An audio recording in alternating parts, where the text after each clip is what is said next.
Bonjour et bienvenue dans cette vidéo. Aujourd'hui, nous allons parler de PHP et en particulier de l'opérateur coalescence. L'opérateur coalescence en PHP est un opérateur introduit dans la version 7 du langage de programmation qui permet de définir une valeur par défaut pour une expression donnée. Cet opérateur est très utile pour vérifier les variables qui peuvent être nulles ou non définies.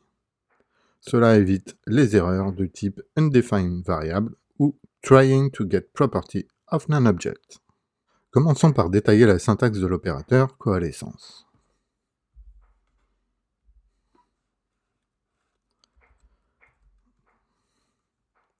Une expression suivie du point d'interrogation, suivie d'un nouveau point d'interrogation, une nouvelle expression, point virgule. Nous allons noter exp1 et exp2 et nous allons affecter le résultat à une variable nommée $var.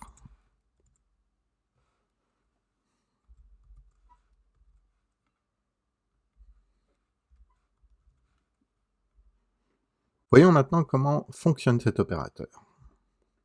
Lorsque l'expression numéro 1 est définie et n'est pas nulle, sa valeur est assignée à la variable $var.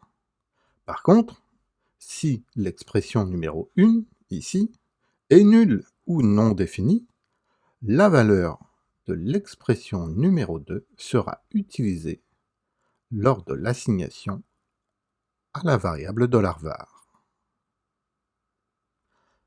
Nous allons maintenant voir le cheminement qui nous amène jusqu'à l'utilisation de cet opérateur. Prenons le cas d'un tableau associatif contenant des valeurs. Je vais appeler mon tableau $tab et je vais lui assigner plusieurs valeurs. Je vais prendre par exemple une clé nommée name, à laquelle j'associe une chaîne de caractères, par exemple Dupont,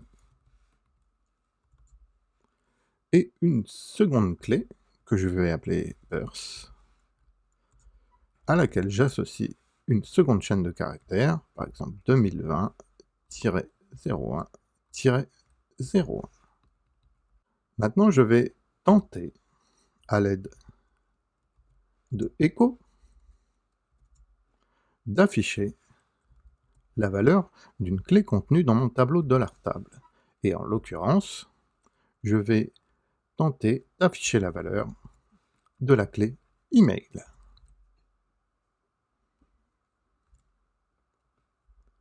Comme vous vous en doutez, ici, la clé n'étant pas définie à l'intérieur de mon tableau $tab, le résultat de PHP sera de renvoyer une erreur. Voyons le résultat sur Safari.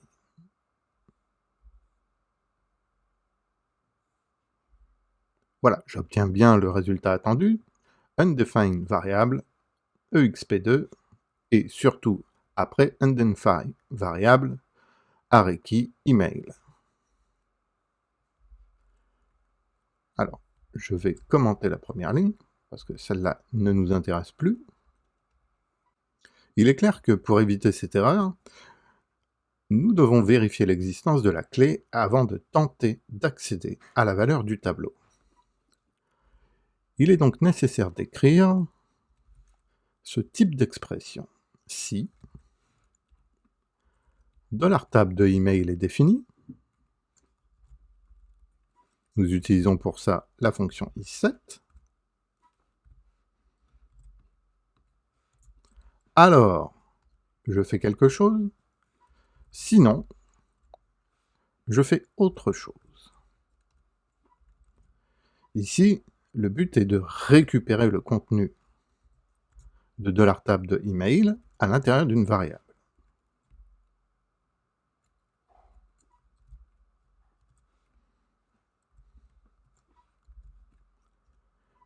Et si $tab de email n'est pas défini, alors $email sera initialisé avec une chaîne vide. Ici, nous avons vérifié que la clé email existe bien dans le tableau avant d'accéder à sa valeur. Bien que valide, Cette écriture présente néanmoins quelques problématiques. La première, c'est que vous avez un embranchement conditionnel en trop. Cela rend évidemment votre code plus compliqué à lire. La seconde problématique est l'écriture trop répétitive d'un même code. En d'autres termes, vous allez être vite lassé d'écrire sans cesse cet embranchement conditionnel. Appliquons un premier correctif nous permettant d'améliorer la lecture de notre code. Nous allons donc pour ça supprimer un embranchement conditionnel. Cela s'effectue très simplement en récupérant le contenu qui se trouve dans l'embranchement else pour le mettre avant la condition if.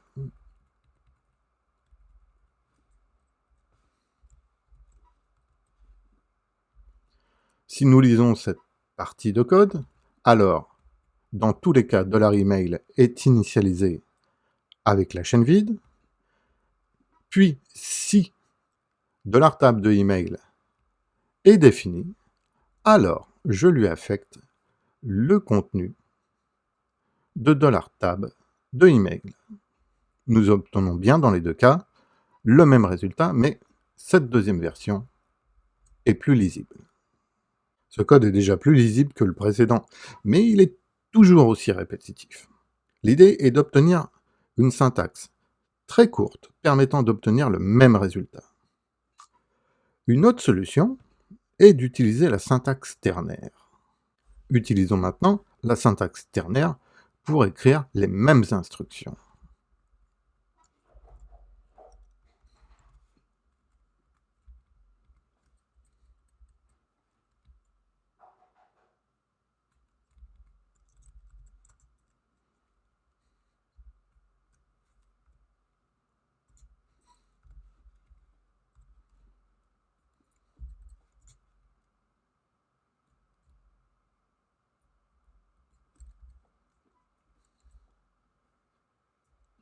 Détaillons maintenant ce que nous avons écrit.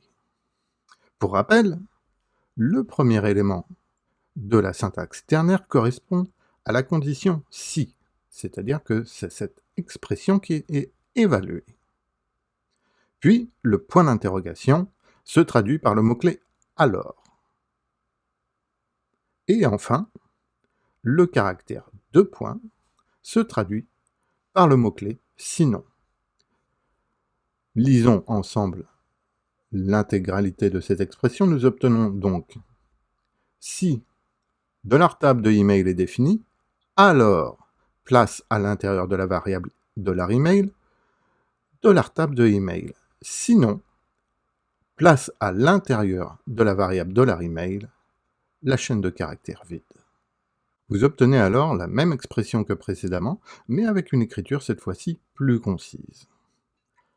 Ce qu'il faut savoir, c'est que PHP autorise une syntaxe courte de l'opérateur ternaire.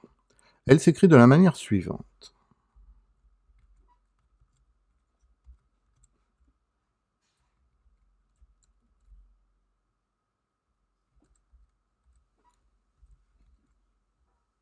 Malheureusement, cette syntaxe ne peut s'appliquer dans le cadre de notre exemple. La raison est que lorsque PHP tente d'évaluer l'expression, alors, si notre expression est valide, il va assigner le résultat à $email. Ici, la fonction isSet retourne un booléen, c'est-à-dire soit vrai, soit faux. Dans $email, nous allons donc avoir un booléen. Malheureusement, ce n'est pas ce que nous souhaitons. C'est à ce moment précis qu'intervient l'opérateur coalescence. À la différence de la syntaxe courte de l'expression ternaire, l'opérateur coalescence supporte les valeurs nulles ou indéfinies. Voici maintenant un exemple concret d'utilisation de l'opérateur coalescence. Je reprends donc mon test, et cette fois-ci, je vais retirer la fonction isSet et changer mon opérateur ternaire court par l'opérateur coalescence. Dans cet exemple, Si $tab de email est défini et n'est pas nul, la valeur de $tab de email sera assignée à la variable $email. Si $tab de email est soit nul, soit non défini, la valeur sera alors assignée à $email et il s'agira de la chaîne de caractères vide.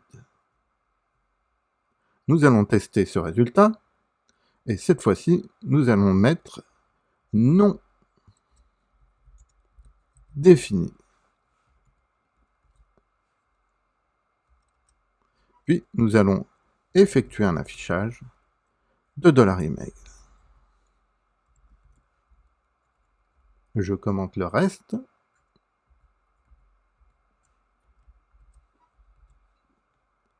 Et nous pouvons passer sur Safari pour voir le résultat.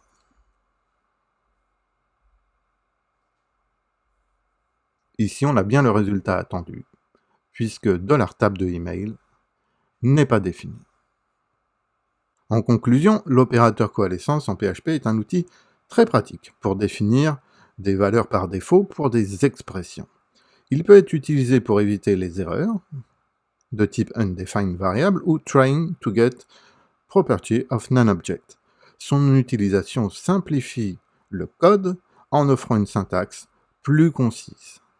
J'espère que cette vidéo vous a plu et je vous dis à bientôt pour un nouvel opus.